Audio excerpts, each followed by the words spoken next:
Запиши си тази важна бележка. Не ставай жертва на самия себе си, дори ако трябва да се бориш с враговете вътре в теб.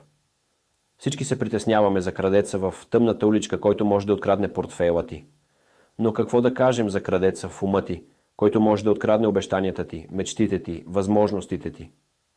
Този вътрешен крадец е много по-опасен, защото той е тих, незабележим, но може да унищожи твоята увереност, да те изпълни със съмнения и страхове.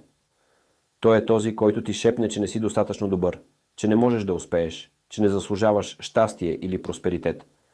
Нека ти кажа нещо. Този вътрешен враг не е по-силен от теб.